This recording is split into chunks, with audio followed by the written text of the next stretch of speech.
To talk about today's subject, I'm going to start with what I call the Harry Potter question. And no, this is not about the author. This actually stems from a discussion that I had with a friend about the series. And this is someone who used to be a fan of the series, but left, and left long before we all found out what a terrible person J.K. Rowling was.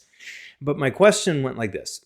Why is it that in science fiction and fantasy, which is in theory about leaps of the imagination, we always see, or to a great degree, we see schooling or education almost always portrayed in the same hidebound way that we see it existing in our world? Why do we always see in these other worlds some extremely minor variation of what we already have in our world, or exactly the same thing in terms of education? In Harry Potter, for instance, why is it that it's set up in this regressive British boarding school model? Why is it that our imaginations, when it comes to imagining how education could be depicted in a science fiction or fantasy setting, why do our imaginations always seem to fail us there? One thing that I don't see very often in science fiction and fantasy is educational institutions that are conceived with the same kind of what-if freedom as the settings themselves. And the way I put this to my friend was, why do you never see like any Montessori schools of magic? Now, every now and then you get something really interesting, like R.F. Kuang's Babel just crossed my desk, and that takes place in an institution of higher learning in what amounts to an alternate version of our past. And I have that marked to read for that reason, among a number of others. But I don't know how much of a focus it has on education as a subject, on learning and pedagogy and that sort of thing, as opposed to just using an academic setting as a backdrop or an atmosphere or a vibe. I guess we'll find out. Because it stands to reason that in the far future, or in a timeline, another timeline that is inspired by our past or by our mythology, we might not teach or learn the same way that we do in the here and now, and not to the same ends either.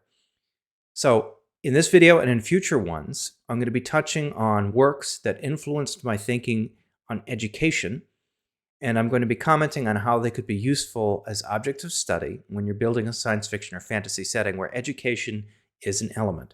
And one of the first books that I want to talk about is a book that had a tremendous impact on me many, many years ago when I first read it as a young person. And the book is How Children Fail by John Holt.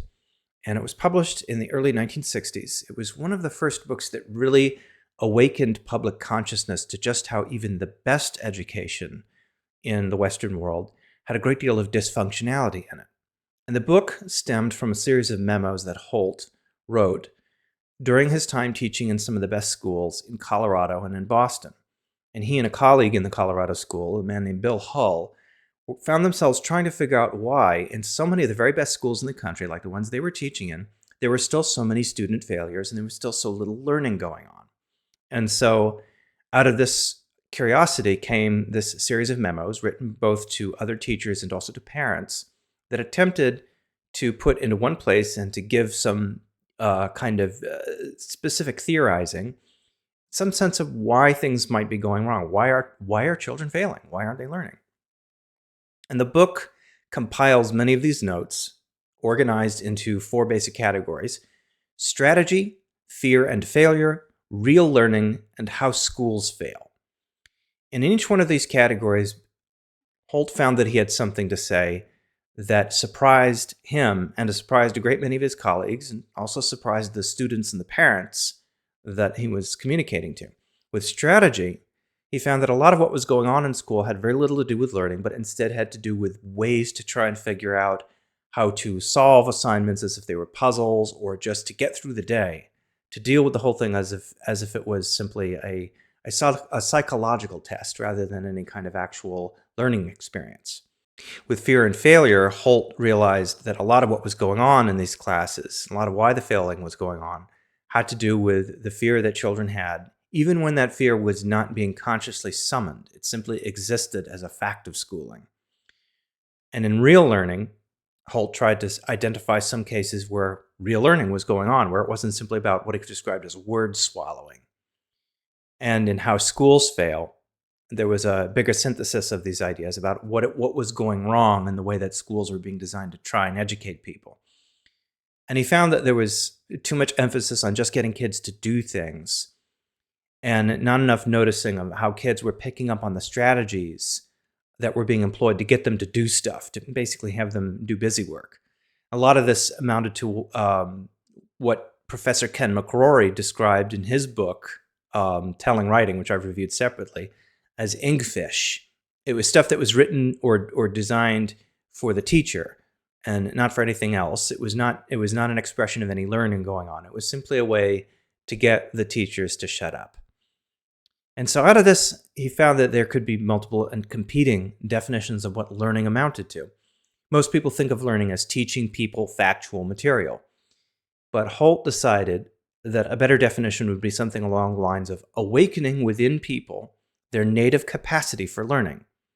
And he found the second definition more useful because how many of us think the first one in a more or less unquestioned way? How many of us just kind of unthinkingly reuse this idea of learning, especially when we're putting together a science fiction and fantasy setting? It's one of those, unquestioned assumptions that doesn't get questioned often enough, especially in a setting where the whole point seems to be to question things.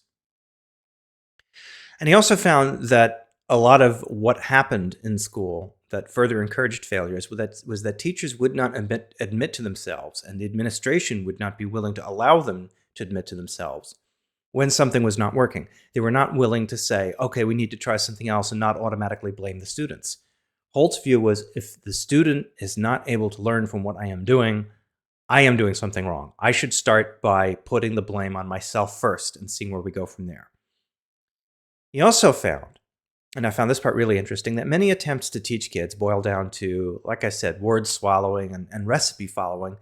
And often this resulted in nonsense because these were things that were building on top of assumptions about what the children knew that weren't even there to begin with. There was one story about a child who was working with Holt using an educational tool called Cuisenaire rods, which are wooden rods that are used to teach numbers. And Holt was using these as a way to try to figure out what the kid's existing mental model of numbers was. And what he found was that the kid's mental model of how numbers worked was so haphazard and so internally contradictory that it was no wonder he couldn't get his times tables right. Nobody had ever sat down with this child before to figure out what that model was, let alone try to show him how to take that model apart and put it back together again in a way that did make sense. There wasn't time for it. Nobody was interested in doing that. Everyone just wanted to hurry the kid through the system and get him to pass his tests. Another thing that Holt found was an enormous amount of unexamined and unquestioned contempt for children. It was the idea that children have no intrinsic value unless we put something good there. And how that was, in a way, an idea of how children basically exist as extensions of adults. And that many of the adults who express those kinds of views, whether explicitly or implicitly, also seem to be holding the idea that if they were not made to do anything, then they also wouldn't do anything of importance. So real learning for Holt was about enabling learning behavior, not forcing it into any specific direction, but waking it up and giving it things to do that were open-ended. And that reminded me of something that Karl Popper said. This is a philosopher that I eventually want to talk about in detail.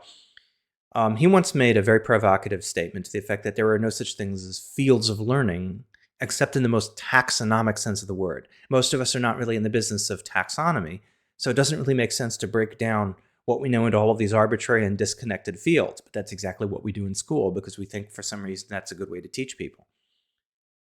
Now, my big reason for focusing on this book, especially for starters, is not solely because I think that we still do all of these things in schools and many more besides that are dangerous and harmful and counterproductive.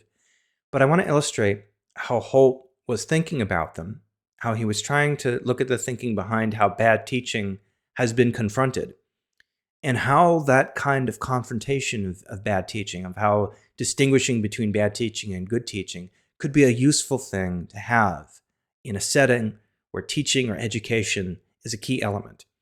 And again, it's very easy to let such a powerful source of world-building material kind of slide past you because it's unquestioned, it's unexamined. If we're talking about schooling in the future, what assumptions about schooling that we have now, as it exists now, are going to be worth questioning or discarding completely? Do we even do any of that kind of questioning when we think about what it's going to be like in 100 years or 500 years? How do we even know those kinds of unquestioned assumptions exist until we sit down and unpack them? Right now in our world, we have a big upheaval in terms of people questioning the relevance of higher education, not because things taught there are not worth learning, but because the whole way the system works, the whole way we get taught such stuff, still owes way too much to the bad old ways of teaching, where we basically just give people a bunch of facts and then test them on what they know, or put them through these rituals that have very little to do with actual learning or insight. And likewise, we could talk about how schooling would be in a setting that is inspired by our past or by our mythos. What would things look like if we had decided earlier in our evolution as a civilization or a species, if we had decided how we could do things better and acted on it? What if we had learned earlier, much earlier, that given ways of teaching don't work, then it's not the fault of the pupils, especially if it produces that many more failures? What if we decided to do things differently much earlier in our evolution as a society? And what would it take to communicate those kinds of insights and discoveries across the generations, especially in a pre-modern setting? What would it take to build on those insights in a pre-modern setting? So that brings me back to a different aspect of my original question. What would a progressive magic school look like? One that isn't based on the boring British boarding school model. Why are there no stories about like Montessori-style magic schools? And I'm guessing, again, that's because the stories in question are not really about education. They're not really about teaching or learning. School is just a backdrop. It's just a place where the action happens. It's not a source of actual curiosity or a source of investigation for material about the story. And every time I find myself thinking about this, I say to myself, we seem to be cheating ourselves out of a really good source of stories by doing that. There are all of these ways that we could think about these things that would be enriching for the stories that we have in such settings. But we don't really use them as often as we could. So that's why I bring this up, because it can be a great source of material that we just seem to be breezing right past. And in big part because we don't examine how those things work in our lives today, right here and now. So I encourage you to check out How Children Fail. I also encourage you to check out Holt's other books, although I will say that over time he did start to become much more radical. He became, for instance, the spearhead of the homeschooling movement before it was hijacked by the Christian right. And some of the suggestions that he had, the radicalness of his suggestions, may be a little tough to stomach. But all the books that I've read by him are loaded with useful and interesting suggestions entirely apart from his radicalism. He actually wrote an entire book called What Do I Do Monday that was aimed specifically at teachers and at parents who are saying to themselves, well, it's all very well and good to talk about, deconstructing school, but, for those of us who are stuck with the system we have, what can we do with it? So he wrote that to address those kinds of concerns. And I will probably be picking up and looking at a number of those books as I go along, but for now, How Children Fail is a good place to start. I will have much more to say on this topic in the future, especially by way of Professor McRory again, as I also had a great deal to write about this subject as well. See you around.